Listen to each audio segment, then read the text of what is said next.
Hi అండి. Welcome to Surekha world. ఇవాల్టి video special వచ్చేసి నేను చాప్డ్ క్యాబేజీ ఫ్రై చేస్తున్నానండి. ఈ రకంగా క్యాబేజీ ఫ్రై చేస్తే చాలా చాలా టేస్టీగా ఉంటుందండి. తినని వాళ్ళు కూడా చాలా ఇష్టంగా తింటారండి. ఈ స్టైల్‌లో చేయండి, చాలా చాలా టేస్టీగా ఉంటుంది. ఈ క్యాబేజీ ఫ్రై వచ్చేసి నాన్స్ కానీ, చపాతీ, రోటీకి కూడా మంచి కాంబినేషన్ అండి. చాలా చాలా బావుంటుంది. రైస్‌లోకి కూడా చాలా బావుంటుందండి. ఈ క్యాబేజీని పెసరపప్పు కాంబినేషన్‌తో చేస్తే చాలా చాలా బావుంటుందండి. ఒకసారి మీరు కూడా తప్పకుండా ట్రై చేయండి. ఈ క్యాబేజీ ఫ్రై సింపుల్‌గా ఎలా ప్రిపేర్ చేయాలో చూపించేస్తాను. దీనికోసం క్యాబేజీనంతా ఇలా చాప్ చేసి పెట్టుకోవాలండి. అంటే ఇలా సన్నగా తురుముకోవాలి. ఇలా చేస్తే టేస్ట్ బావుంటుందండి. తినని వాళ్ళు కూడా చాలా ఇష్టంగా తినేస్తారు.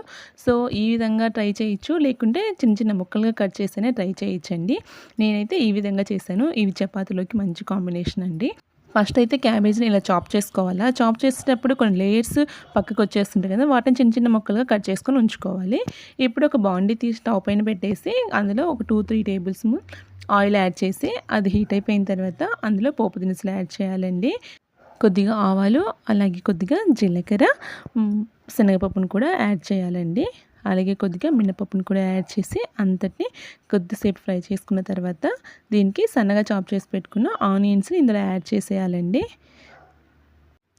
ఇలా ఆనియన్స్ యాడ్ చేసిన తర్వాత హై ఫ్లేమ్లో పెట్టేసి ఆనియన్ బాగా ఫ్రై అయ్యేలాగా కలుపుతూ ఉండాలండి. ఇది మంచి కలర్ వచ్చాక దీనికి అప్పటికప్పుడు 2 వెల్లుల్లిపాయలని క్రష్ చేసి ఇందులో యాడ్ చేసుకోవాలండి. నేనైతే ఇందులో అల్లం యాడ్ చేయట్లేదండి. అల్లం పేస్ట్ యాడ్ చేసిన దానికంటే ఇలా ఓన్లీ వెల్లుల్లిని క్రష్ చేసి వేస్తే టేస్ట్ చాలా బావుంటుందండి. అలాగే కొద్దిగా కరివేపాకుని కూడా యాడ్ చేశానండి. యాడ్ చేసి అంతటిని ఒకసారి కలుపుకోవాలండి. ఈ కరివేపాకు కాస్త ఫ్రై అయిపోయిన తర్వాత దీనికి ఒక చిటికెడు పసుపుని యాడ్ చేయాలి. ఇలా పసుపుని యాడ్ చేసిన తర్వాత అంతటిని ఒకసారి కలుపుకొని మరో నిమిషం పాటు ఫ్రై చేసుకోవాలి. మంటను మీడియం ఫ్లేమ్లో పెట్టి ఫ్రై చేసుకోవడం వల్ల ఆనియన్స్ మంచి కలర్లోకి టర్న్ అవుతాయండి. ఇలా టర్న్ అయిపోయిన తర్వాత ఇప్పుడు మనం ముందుగా చాప్ చేసుకున్న క్యాబేజీ ఉంటుంది కదా, అది అంతా ఇందులో యాడ్ చేసేయాలండి. నార్మల్గా క్యాబేజీని కట్ చేసి ఫ్రై చేస్తే కనుక వాటిని ముందుగా ఉడికించుకోవాలి కదా. సో, ఆ ఉడికించుకునేటప్పుడు వచ్చే స్మెల్ కూడా చాలా వరకు నచ్చదండి. దాంతోటే క్యాబేజీ కర్రీస్ కానీ ఫ్రైకి తినాలన్నా చాలామంది ఇష్టపడరనమాట. సో, అలా కాకుండా ఈ స్టైల్లో చేస్తే మటుకు చాలా బాగుంటుంది. టేస్టీగా కూడా ఎంజాయ్ చేసేస్తారు. సో, ఇలా యాడ్ చేసిన తర్వాత అంతటినీ ఒకసారి పోపు బాగా కలిసేలాగా కలుపుకోవాలండి. సో, ఇక్కడ పోపంతా కలిసిపోయింది కదా! సో, ఇప్పుడొచ్చేసి దీనికి రుచికి సరిపడా సాల్ట్‌ని యాడ్ చేశానండి. యాడ్ చేసి మరొక్కసారి అందరిని కలుపుకోవాలి. ఇలా కలుపుకున్న తర్వాత మరొక 2 నిమిషాల పాటు ఫ్రై చేసుకోవాలండి. ఇప్పుడు మంటనైతే మీడియం ఫ్లేమ్‌లో పెట్టేసి ఫ్రై చేసుకోవాలండి. సో, ఇలా అంతా మగ్గించుకున్న తర్వాత దీనికి మనం ముందుగా నానబెట్టిన పెసరపప్పుని ఇందులో యాడ్ చేయాలండి. నేనైతే పొట్టు పెసరపప్పుని తీసుకున్నానండి. మీకు నార్మల్‌వి అయినా తీసుకోవచ్చు. ఇది 1-2 అవర్స్ నానబెట్టేసుకొని నీళ్ళంతా వంపేసి ఈ ఈ నానబెట్టిన పెసరపప్పుని ఈ ఫ్రైలో యాడ్ చేసేయాలండి. నేనైతే ఇక్కడ పొట్టు పెసరపప్పు తీసుకున్నాను. పొట్టుతో సహా అలానే యాడ్ చేశానండి. పొట్టు అయితే ఏమి తీయలేదు నేను. మీరు నార్మల్‌వైనా యాడ్ చేసుకోవచ్చు. టేస్ట్ అయితే ఒకేలా ఉంటుంది. సో, ఇప్పుడు అంతా కలుపుకున్నాం కదా! ఇప్పుడు మూత పెట్టేసి మరో ఒక 5 మినిట్స్ పాటు ఉడికించుకోవాలండి. ఇలా మూత పెట్టి ఉడికించుకున్నట్లయితే క్యాబేజీ ఫాస్ట్‌గా ఉడికిపోతుందండి.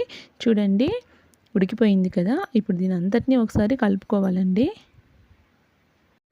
ఇందులో వాటర్ యాడ్ చేయం కాబట్టి మంటనైతే లో ఫ్లేమ్‌లో పెట్టేసి ఉడికించుకోవాలండి. ఇలా చేస్తేనే మటుకు ఫాస్ట్‌గా ఉడికిపోతుందనమాట.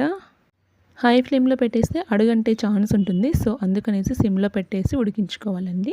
ఫాస్ట్‌గా ఫ్రై అయిపోతుంది. సో, ఇప్పుడు దీనికి నేను రుచికి సరిపడా కారం కూడా యాడ్ చేశానండి. దీనికి రెడ్ చిల్లీ పౌడర్ అయితేనే టేస్ట్ బావుంటుందండి. పచ్చిమిర్చి పేస్ట్ అంత టేస్ట్ అనిపించదు. అలాగే కొద్దిగా ధనియా పౌడర్‌ని కూడా యాడ్ చేశాను. అలాగే కొద్దిగా కొబ్బరి పొడిని కూడా యాడ్ చేశానండి. దీంట్లో పచ్చి కొబ్బరి అంత టేస్ట్ అనిపించదు. సో, ఎండు కొబ్బరి పొడినే వాడాను.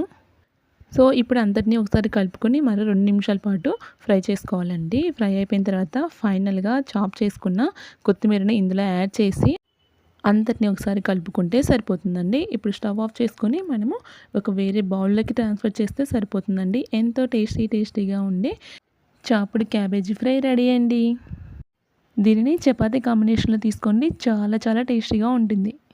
ముందుగా మన ఛానల్ని ఎవరైనా ఫస్ట్ టైం చూస్తున్నట్లయితే వెంటనే సబ్స్క్రైబ్ చేసుకోండి. పక్కనే ఉన్న బెల్ ఐకాన్ని ట్యాప్ చేయండి. నేను పెట్టే వీడియోస్ అన్నీ మీకు నోటిఫికేషన్లో వచ్చేస్తాయి. ఈ రెసిపీ మీకు నచ్చిందా? అయితే తప్పకుండా ట్రై చేయండి. ట్రై చేసి టేస్ట్ చేశాక ఎలా వచ్చిందో మీ ఫీడ్బ్యాక్ నాకు కామెంట్ సెక్షన్లో చెప్పండి. ఈ వీడియో మీకు నచ్చినట్లయితే లైక్ చేయండి. మీ ఫ్రెండ్స్కి రిలేటివ్స్కి షేర్ చేయండి. ఇలాంటి simple and tasty quick recipes కోసం నా ఛానల్ని ఫాలో అవ్వండి. నెక్స్ట్ వీడియోతో మళ్ళీ కలుద్దాం. Until then bye bye. Thanks for watching. Thank you.